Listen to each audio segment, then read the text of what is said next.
It's becoming clearer by the day that extremely brutal kidnappers and their cousins, the bandits, are clearly oxygenated by enormous monetary gains, plus the seeming inability of the government to rein them in. Daredevil bandits, we are told, have kidnapped more than 280 pupils of the government secondary school and the primary school and LEA school at Kuriga, I hope I got that right, in Chikun, local government area of Kaduna State. That was on Thursday. Now, this has triggered a national outrage, and this is coming barely 24 hours after insurgents abducted some 200 internally displaced women in Borno State, whisking over 200 pupils away brazenly in a carefully hatched endeavor. What will they think of next? But we have a story put together by Lupa Asom. Let's go there.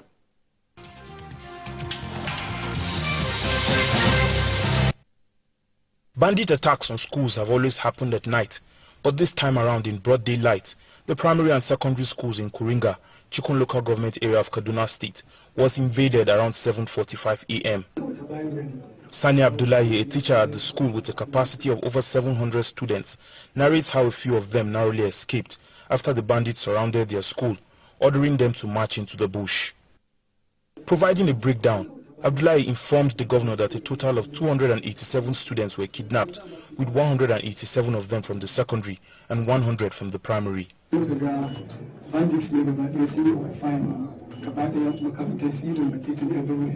So look about it in Nazami, Siskatchewan, and Daji. Makaranta GSS Kuriga rasa yara 187, su kuma su primary school su rasa 125, amma 25 sun da yanzu haka. Abin da za mu iya cewa mu da an tafi da su. Governor Obasani's visit brought comfort to the distressed and mourning community. He reassured them of government's commitment to ensuring the safe return of every kidnapped child. What I can say here is that by the grace of God, under my able leadership, we will try as much as possible to ensure that every child returns by the grace of God, inshallah. We are doing our best. I'm going to work with the community leaders. I want to work with the traditional leaders here, as well as the youth, to ensure that every child returns back home by the grace of God. There was an emotional moment when the village head tearfully pleaded for the deployment of security forces to their community. Meanwhile, in Kafanchang, a student from Kaduna State University was kidnapped on Wednesday. These incidents serve as a stark reminder of the deteriorating security situation in northwest Nigeria. There is an urgent need for enhanced efforts from both the government and federal security agencies to stop the trend of kidnappings. Lupe Asom, TVC News, Kaduna.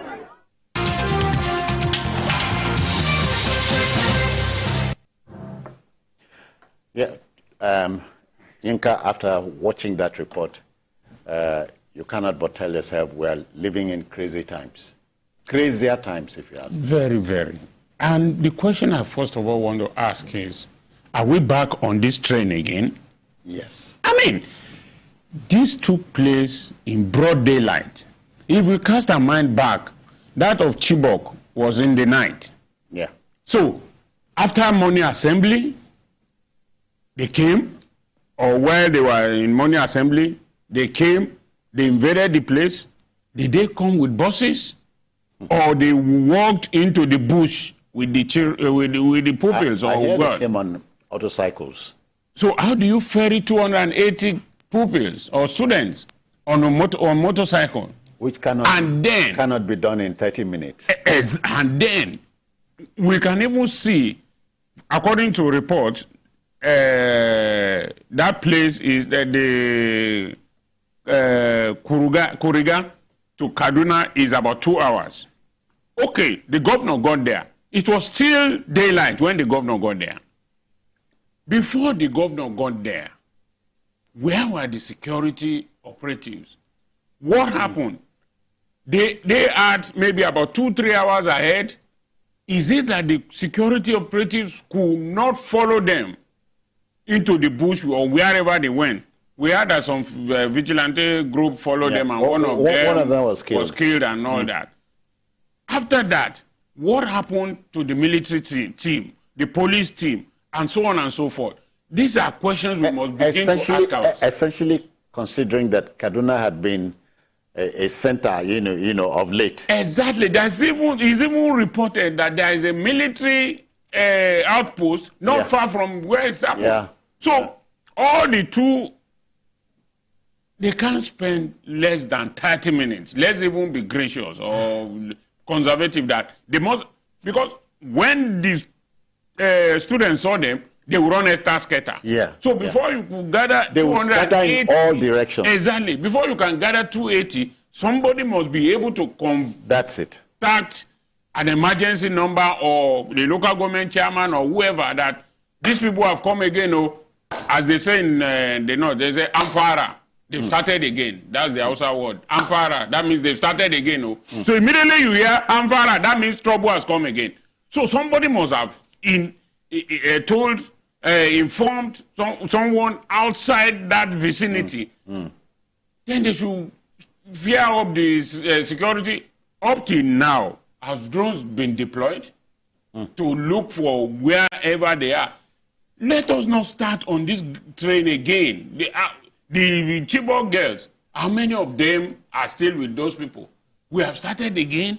I hope that President Bola Ahmed Tinubu will take this head on. It is enough to issue statement that government abhors this and we are on top of the matter, we will get down to it, that we never hear. Inka, I think you are losing your cool. Let's speak. No, I mean, my child could have, or my grandchild could have been one of these students. All right. Just calm down. Tony, the man on the street would wonder about intelligence. This couldn't have happened without the intelligence not getting into the picture to preempt or to raise the alarm. So, sometimes, like a cynic, you get the impression these things are deliberate. I don't know. Of course. I don't know. I don't know. Citizens, we had in this country Chibok and Dapchi kidnap. Yeah. Even when Buhari came to, when Buhari's regime, we had issues like this, where you go into a school, Tony, abduct. 24 hours before yesterday's own, they struck at... Yeah, in Borno, IDP camp. See, these guys are not spirits. It's only the truth that can actually help the nation. Yeah. They are not spirits. This thing happened at this stage. 8 a.m. in the morning after the assembly. And they just disappeared with over 200 students in this country. They disappeared. And something is not adding up. Look at the danger here. Or could it be there are only 2 students? 280. 208. Not too far from military. No, but Tony, mine is this. You are not dealing with elderly or, adolescent students. You are dealing with primary school pupils. People, and then... So over 280 of them. See, it says something like this here before. In this same, pattern, you cannot evade the school, no matter where the school is located. Yes. Pack 100 students. I'm not talking about 200 students. Pack 100 students and walk into the forest and nobody sees you. Mind you, they are not, all of them are not on a motorbike. They are not driven. Some of them were trekking. Yeah. Because according to one eyewitness report, he said he escaped. In other words, you were trekking. How can you escape? And this is the same Kaduna that is more like a hotbed. And you have military formations almost everywhere there. How can we explain this? Something is not adding. I've said it before. Because it's happening over time, again and again. Secondly, we had the issues of Dapchi, as I said before, Chibok, Dapchi, and others that I cannot remember. Yeah. What happens, because at the end of the day, just as we discussed earlier, it's all about the money. So when they release these children, what happened to these kidnappers? Thereafter. They let them go? Or are they captured? Because At the end of the day, we don't even know what happens. So if you don't punish these people, you cannot stop it. There must be punishment for this, and it has to be publicized. People need to know. If we don't do it that way, they will think we can do our own and go scot-free. Something has to happen. Because for me, something is wrong somewhere. It's not adding up for me. You can't take 200 children and disappear into thin air. It's not possible. Inka, you know, at the hangout here, what we do mainly is mold opinion, allow decision makers to act on them or on it. But look at this. The outside world will consider us, we become a laughing stock, and we need investors to come in. With this scenario, we are making a mess of things. In fact, you see, the most intriguing aspect of it for me is that this happened in broad daylight. And there are no reports that they came with a bus in which they shepherded all these pupils. So how far is the bush where they, I mean, and these are kids, and kids are not easily controllable, especially when they are being controlled by people they don't know. And so they will not enter scatter. And more than that, when they become alarmed. Exactly. They knew that. So when you talk of investors, you travel to US, you travel to wherever to go and invite investors. These are things that they tell, and they tell you, but this story we are hearing. Exactly. So these are things they look for. When you are going to a place, you first of all need to know how safe are you. If your citizens are being kidnapped at will by not one, not two, not three, students, pupils are being kidnapped 280 at once. Okay. And then what do you tell investor? Okay. Yeah, Tony. So please, because you say bandits kidnap. Yeah. But we know this. As I said before, it's only the truth. When you say bandits, these are the same people. They know them. You want me to spell No, I'm just saying. These are people they know. They collect rent from these people. Exactly. They mingle with them. They live in it. So when they see them, they know them.